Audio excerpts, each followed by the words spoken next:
All right, traders, the watch list video Friday already? Yep, Friday, November 2nd.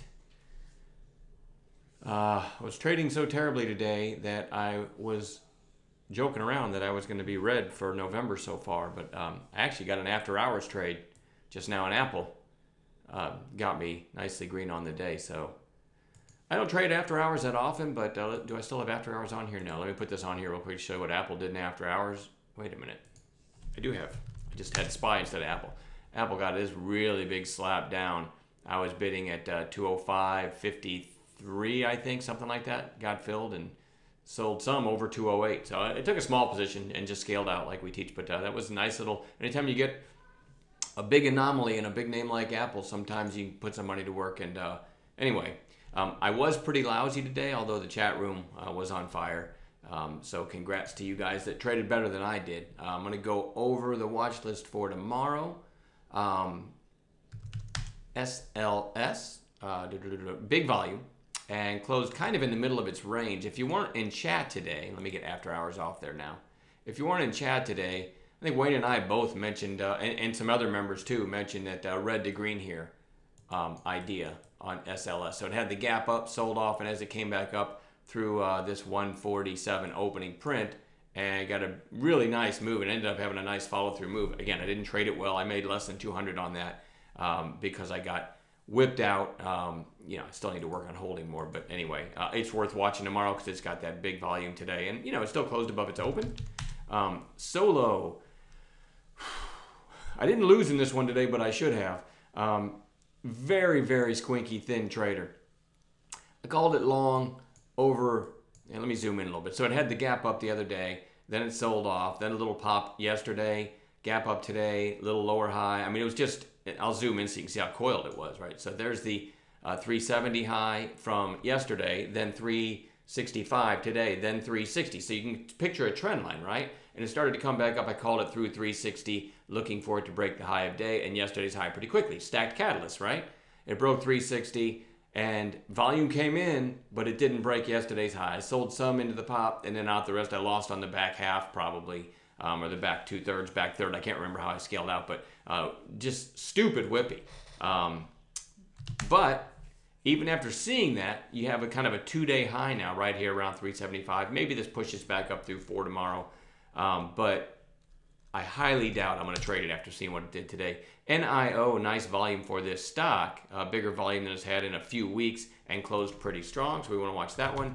FORM, really nice breakout today. If you weren't in chat today, Wayne called this long right here over 1450, and look what it did. Never looked back at 1450 either, so great call by Wayne. We want to watch that and see if we get a red to green or some kind of follow-through day tomorrow. Oftentimes, after a big day like this, the next day is not it's just a kind of quiet, narrow range day, but we'll still have it on watch.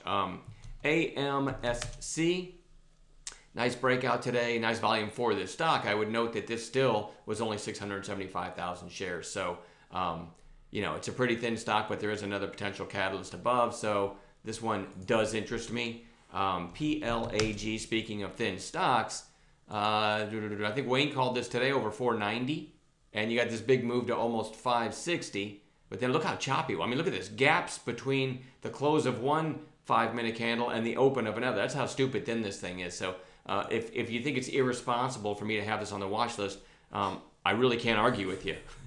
The only reason it is it's made such big moves back here. And then Wayne's call in it today was so clean, right? It's such a nice move there, but still really thin. So that one and SOLO, put an asterisk by it if you're writing down the list, because both of them just stupid thin. And like I said, I doubt I'll trade them, but if we see some kind of big volume and clean setup, then they're interesting.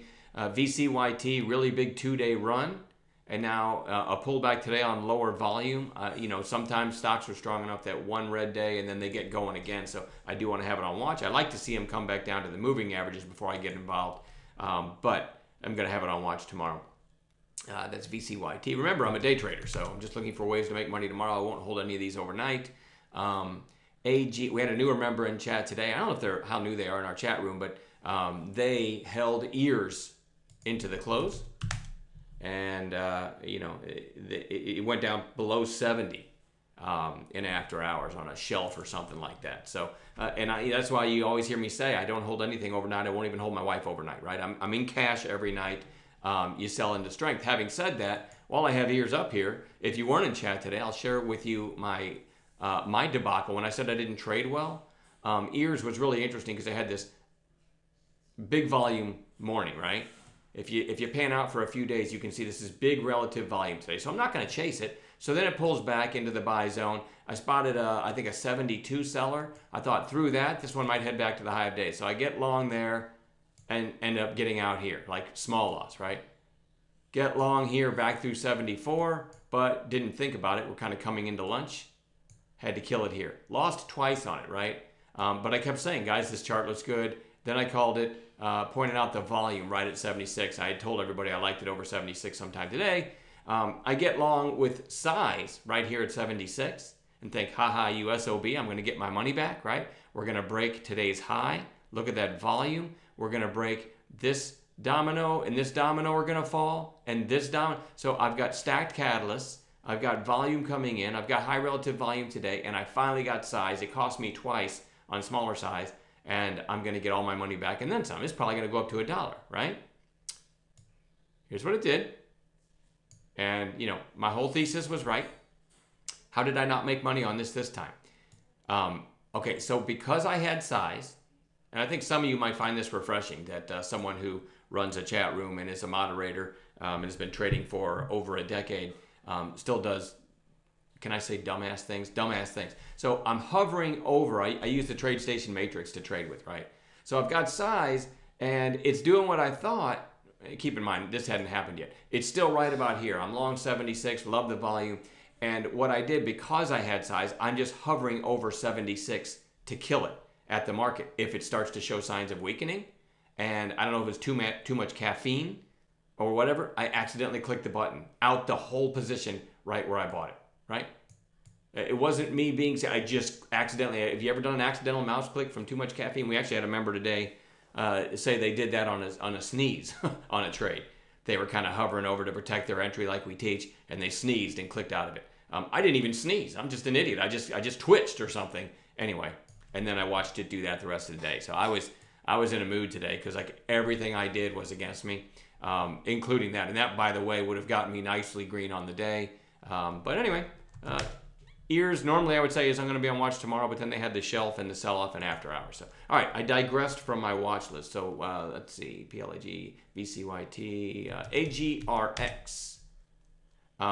This one's interesting just because it had this pop here, then it broke the highs of this here, then it broke this high here, pulled back, held the 20-day, had a nice pop a couple sessions ago, inside day, and then a pop today. I had this on watch today, by the way. Speaking of me missing easy entries, nice opening range breakout right here. Right, here's the opening range, 84 to 88, and I was off, looking at some other trade or something, and then that broke and went all the way up. I did say in chat, if you weren't there, over 96 cents, you got a nice tight flag. This might test $1, and that doesn't sound like much, but 4 or 5 cents on a $1 basis is still a nice percentage gain. You see the volume, and it went to $1.02, then pulled back and ended up closing, I don't know if you could say weak, but I certainly think this is interesting if it gets back through $1 tomorrow, knowing that today's high was $1.02. So maybe we have a big seller there tomorrow at $1, and if we break that, then we've got $1.03, a break of today's high, as another catalyst for maybe a squeeze. So at first glance, that chart might not look like much, but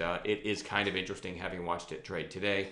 And then I also have YECO on watch, which I actually really like this chart, but it is another squinky trader. Put it in the same category as Solo and PLAG. This one a little bit cleaner than those two, but you had this huge pop back here, then you had a secondary pop, and it's kind of grinding sideways right now, and you got the whole number of 7 above, so it's certainly interesting over this, over today's high, maybe over 680, might push through 7 and then get going. That's all I've got, so we'll see everybody tomorrow in chat, and thanks for watching.